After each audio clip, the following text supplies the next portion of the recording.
Hi hello నమస్తే welcome to Priya talks. అందరూ బాగున్నారా అండి? అందరూ బాగుండాలి, అందులో మనం ఉండాలి. చపాతీ చేశానండి. అందులో కొంచెం పిండి తీసుకొని హల్వా చేస్తున్నాను.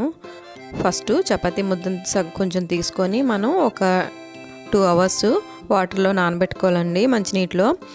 అది పూర్తిగా నానిపోతున్న తర్వాత దాన్ని మొత్తం మనం లిక్విడ్ రూపంలో మార్చేసుకోవాలి.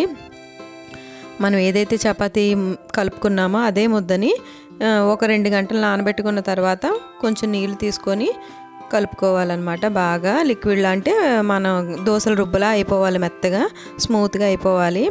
తర్వాత అదంతా ఒక హాఫ్ అన్ అవర్, 1 గంట అలా వదిలేస్తే పైకి నీరు అనేది తేలిపోతుందండి. ఆ తర్వాత అది అలా వదిలేసిన తర్వాత అది వడకట్టుకోవాలి, వాటర్ అంతా బయటకు పోయేలాగా. తర్వాత పాన్ పెట్టుకొని అందులో 1 స్పూను 2 స్పూన్లు నెయ్యి వేసుకోవాలి. నెయ్యి వేసుకున్న తర్వాత అందులో పంచదార వేసుకోవాలి. 1 కప్పు గోధుమ పిండి అనుకోండి, 1 కప్పు పంచదార అనమాట. క్వాంటిటీ అలా ఉంటుంది, లెక్క సరిపోద్ది. లేదు స్వీట్ తక్కువ కావాలంటే పంచదార కొంచెం తగ్గించుకున్నా పర్వాలేదండి.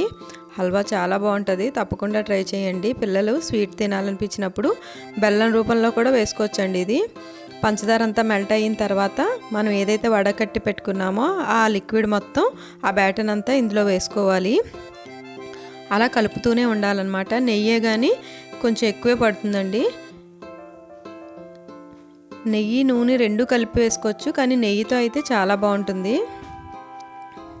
తర్వాత డ్రై ఫ్రూట్స్ మనకి ఏవి నచ్చితే అవి చిన్న చిన్న ముక్కలుగా కట్ చేసి వేసుకోవచ్చు.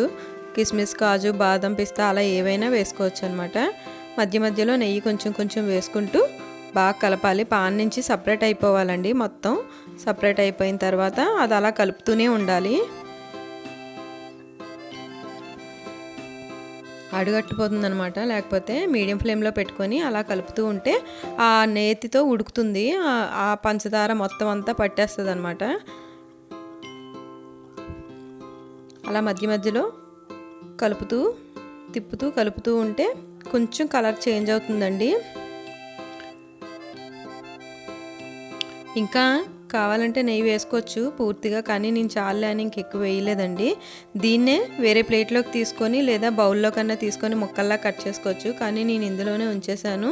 సాఫ్ట్గా చేసుకొని మీకు ఏ షేప్లో కావాలంటే ఆ షేప్లో కట్ చేసుకోవచ్చు.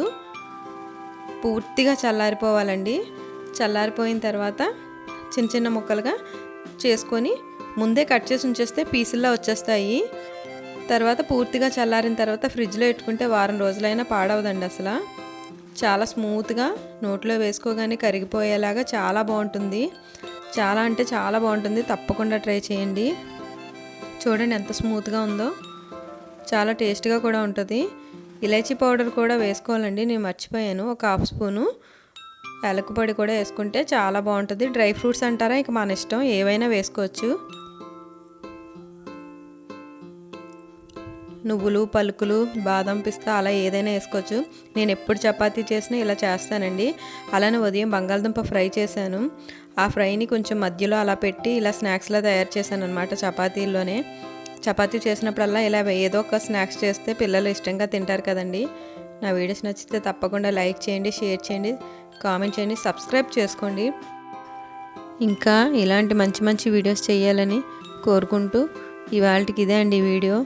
ఎప్పుడు చపాతీ చేసినా ఇలా ఏవో ఒక రకమైన స్నాక్స్ చేయడం అయితే చేస్తానండి. ఏమీ లేకపోతే 2 ఉల్లిపాయలు కొంచెం ఆయిల్లో వేసి వేపేసి మధ్యలో పెట్టి ఇలా ఒత్తేసుకున్నా చాలా బాగుంటాయి. బాయ్ అండి, థ్యాంక్ యూ.